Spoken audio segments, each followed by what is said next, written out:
A vector field has a vector at each point. For example, each component could have its own function.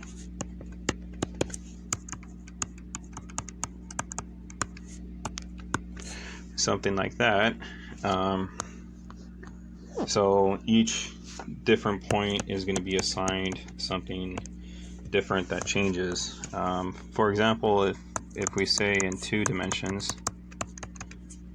y x unit minus x y unit, we can go and plot some different points. So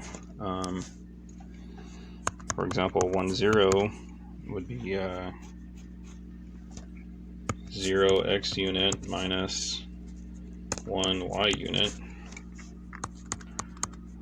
If we had 0 1, we're going to have 1 x unit minus 0 y unit.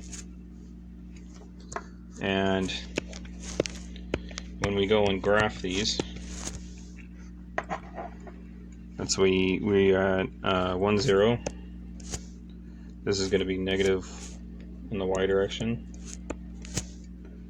and then 0 1 is going to be in the x direction. And we could do 1 1. That's going to be x unit minus y unit. So it's going to be going this way and that way, or that way.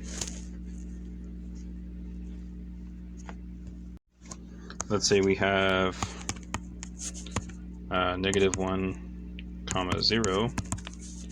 That's going to give us the negative of that, or just y unit. So it's going to go like that.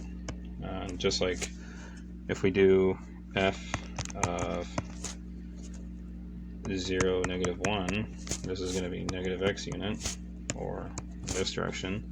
And we could take all these different points and we could plot them and draw their vectors and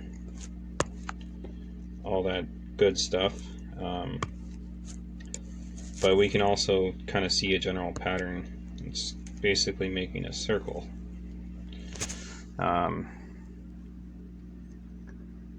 And another thing is, as we go further out,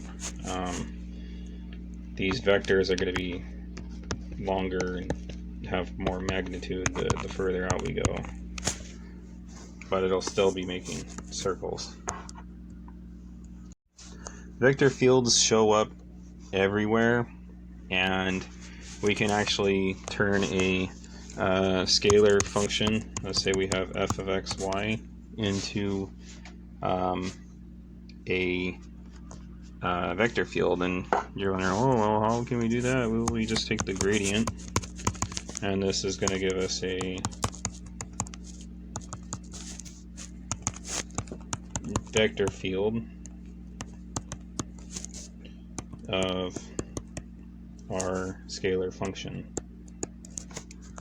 So for example, if f is equal to x squared y squared minus x cubed, when we take the gradient of f, we find the partial with respect to x, which is 2x y squared minus 3x squared, and then we do with respect to y, it's going to be 2x squared y.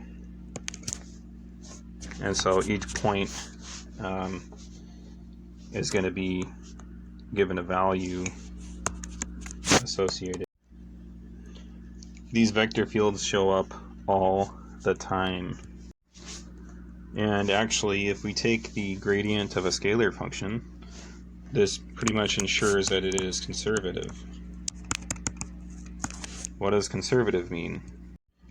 Basically, if we were to take a line integral, let's say we have a certain path, we can take the integral from this point to this point, and it doesn't matter what path we take, we're going to get the same answer no matter what we do.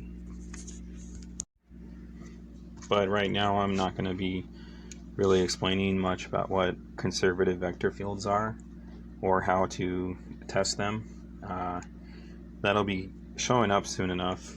But for right now, just understand that vector fields are something like this. You